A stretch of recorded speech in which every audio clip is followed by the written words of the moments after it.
Dr. Elizabeth James was a brilliant scientist. She had always been fascinated by the idea of dark magic, and the power it could wield. Despite the warnings of her colleagues, she was determined to uncover the secrets of the forbidden arts. One night, as she sat alone in her laboratory, Dr. James began to experiment with a powerful spell. She chanted the incantation over and over, until a thick fog filled the room.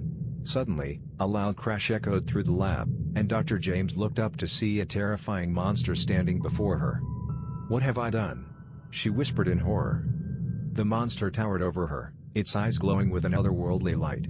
Dr. James tried to back away, but the creature advanced, its long claws scraping against the concrete floor. "What do you want?" she asked, her voice trembling. The monster simply growled in response, its jaws snapping shut inches from her face. Dr. James realized with a sinking feeling that it was hungry, and that she was its only source of food. "Stay back," she shouted, grabbing a nearby beaker and hurling it at the creature. But the monster was too quick, and it dodged the projectile easily. As Dr. James backed up against the wall, the monster closed in, its jaws open wide. In a desperate bid for survival, she grabbed a nearby book of spells and began to read aloud. "To banish the demon from whence it came, recite this incantation in the demon's name." With a burst of light, the monster vanished, leaving Dr. James alone in the laboratory once again. Trembling, she realized that her quest for power had unleashed a terrifying force on the world. "I have to fix this," she said to herself, picking up her phone to call her colleagues. "I have to make things right." But it was too late. The monster had already been unleashed, and there was no going back. Dr. James had meddled with powers beyond her comprehension, and now the world would pay the price for her curiosity. As Dr. James frantically dialed the number of her colleague, she felt a chill run down her spine. The line was dead. "What's happening?" she muttered, trying another number. But there was no answer. It was as if the world had gone silent. With a sense of dread, she knew that the monster was already on the loose. It had probably already claimed its first victim, and it was only a matter of time before it struck again. She gathered her notes and books, determined to find a way to undo what she had done. But as she stepped out of her lab, she was met with chaos. People were running and screaming, and buildings were ablaze. "What have I done?" she whispered, tears streaming down her face. "What have I unleashed on the world?"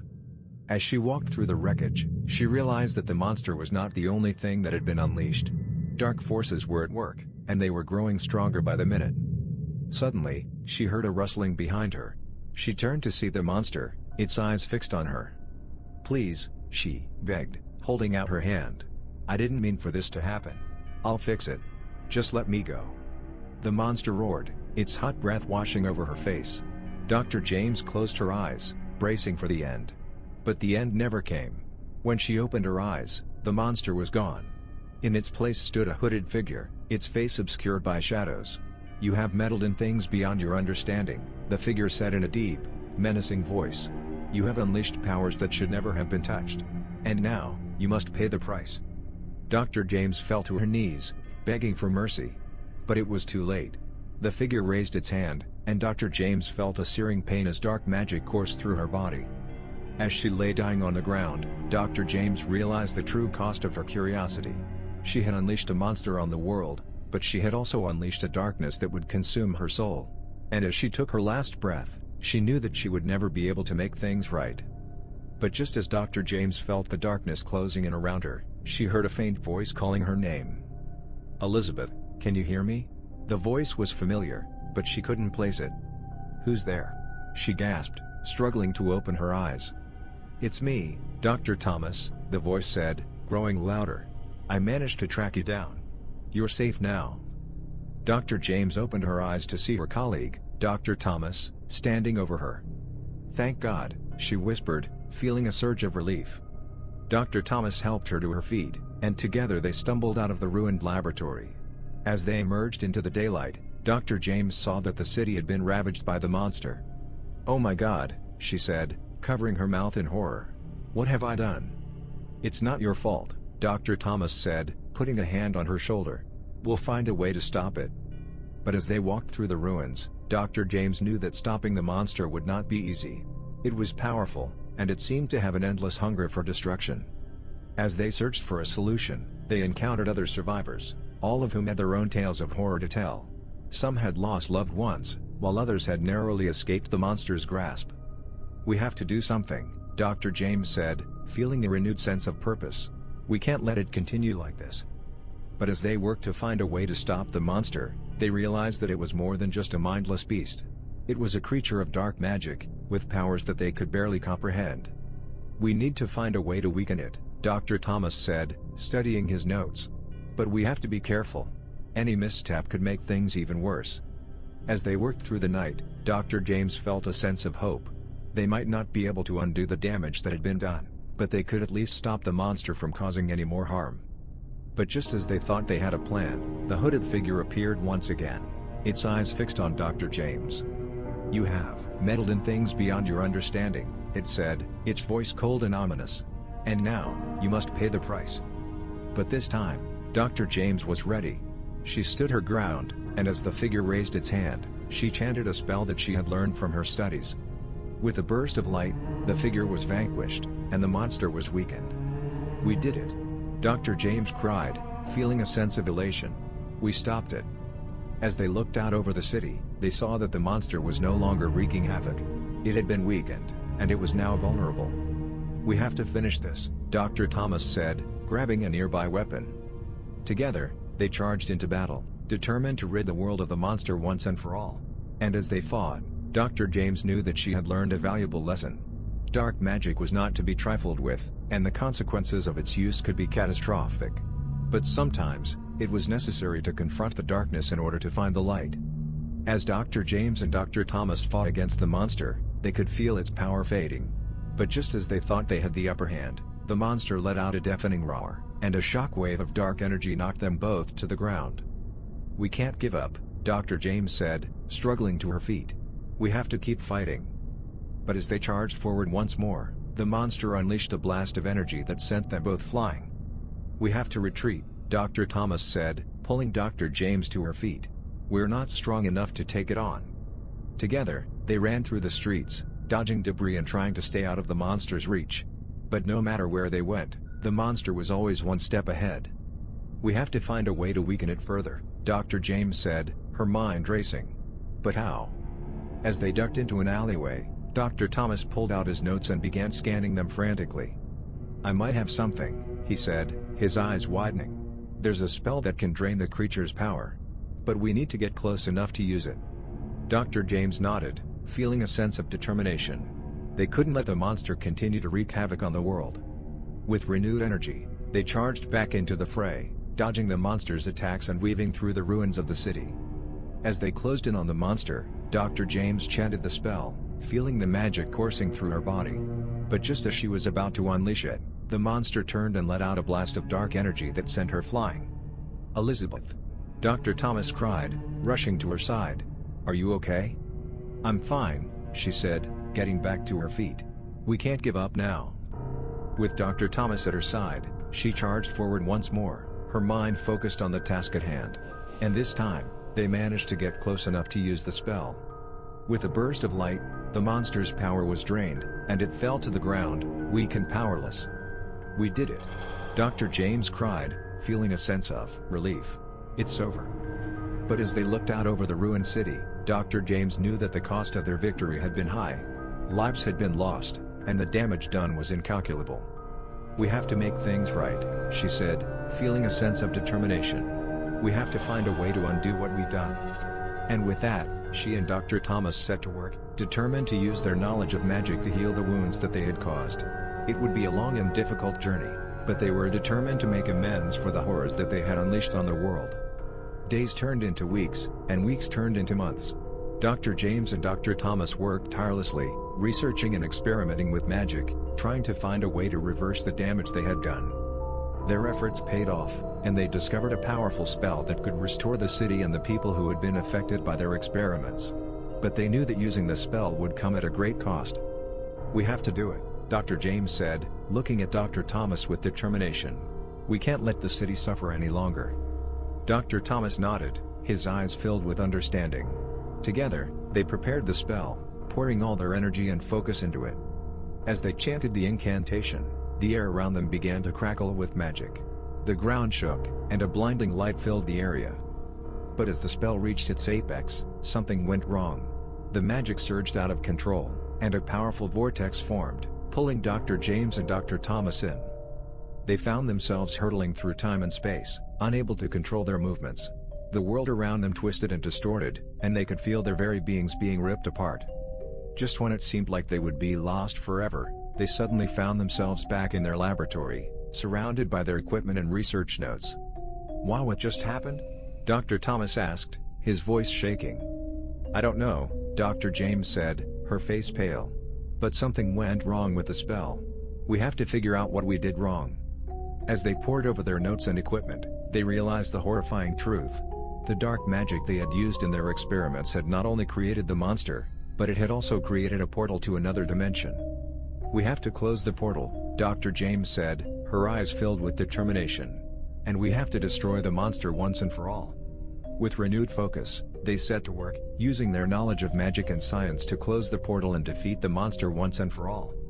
Days turned into weeks, and weeks turned into months once again. But this time, their efforts were successful. The portal was closed, and the monster was defeated. As they stood among the ruins of their laboratory, Dr. James and Dr. Thomas knew that they had learned a valuable lesson. They had been reckless and had let their ambition get the best of them.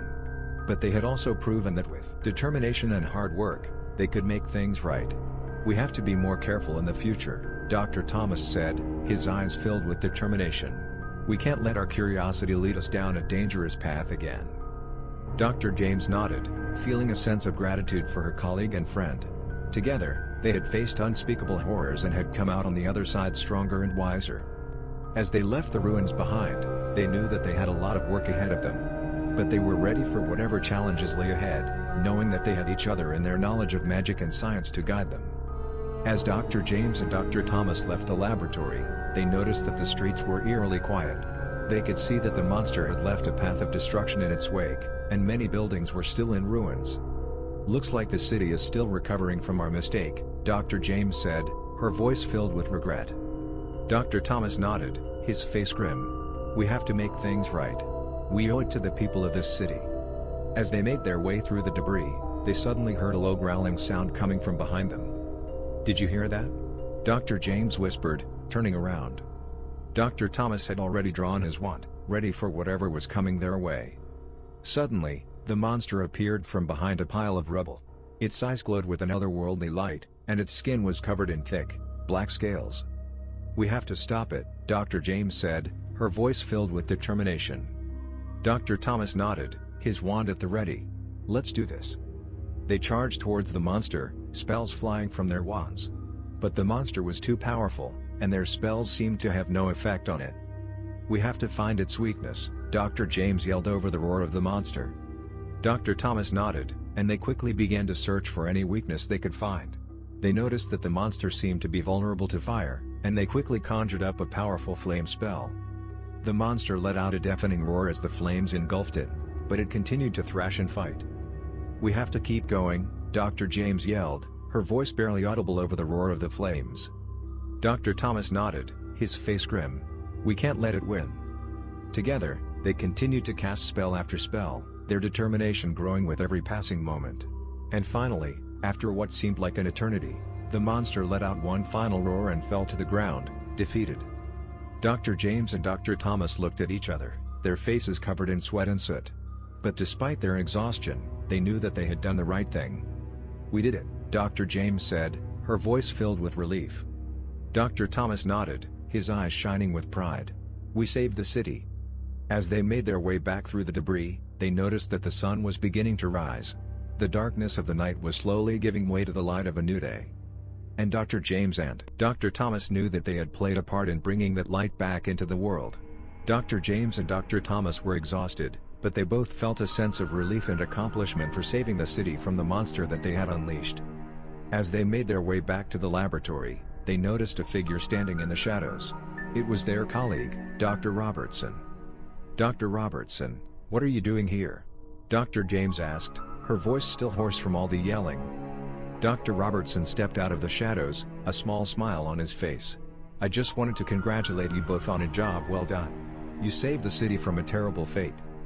Dr. Thomas gave Dr. Robertson a suspicious look. "What are you really doing here?" Dr. Robertson's smile disappeared. "I just wanted to see the results of my experiment. And I must say, I'm impressed. You both did very well." Dr. James and Dr. Thomas exchanged a glance. They both knew that Dr. Robertson was up to something, but they couldn't quite put their finger on it. Suddenly, they heard a loud noise coming from the laboratory. They quickly ran inside, and what they saw shocked them to the core. Dr. Robertson had created another monster, one that was even more powerful than the first. "You fools," Dr. Robertson said, his voice filled with malice. "Did you really think that was the only monster I had created? This was just a test. Now, I'll unleash this one on the world, and there's nothing you can do to stop me." Dr. James and Dr. Thomas were horrified. They had unwittingly become pawns in Dr. Robertson's twisted game. But they weren't going to let him win. They quickly drew their wands and began to cast spells, determined to stop Dr. Robertson and his monster. But as they fought, they realized that Dr. Robertson had made the monster almost indestructible. Their spells were having no effect on it. Suddenly, Dr. Robertson let out a laugh. "You're too late. The monster is already on its way to destroy the city. And there's nothing you can do to stop it." Dr. James and Dr. Thomas exchanged a glance. They knew that they had to do something, and fast. They quickly put their heads together and came up with a plan. They began to cast a powerful spell, one that required all of their energy and concentration. And finally, after what seemed like an eternity, they succeeded. The monster let out a deafening roar and collapsed to the ground, defeated. Dr. Robertson looked at them in shock. "How did you do that? What spell did you use?" Dr. James and Dr. Thomas exchanged a smirk. "We didn't use a spell," Dr. James said. "We used science." Dr. Robertson's eyes widened in disbelief. "Science? What do you mean?" Dr. Thomas stepped forward. "We've been studying the monster's DNA, trying to find a weakness. And we found it. We created a virus that attacked the monster's DNA, causing it to collapse in on itself." Dr. Robertson looked at them in horror. "You fools. What have you done?" But it was too late. The virus had already been released, and the monster was gone. Dr. James and Dr. Thomas looked at each other, their faces filled with relief. They had saved the city once again. But this time, they had done it without magic. As they left the laboratory, they knew that their work was far from over. They had to make sure that no one ever made the same mistake they had, and that science was used for good, not evil. And with that, they walked into the dawn of a new day.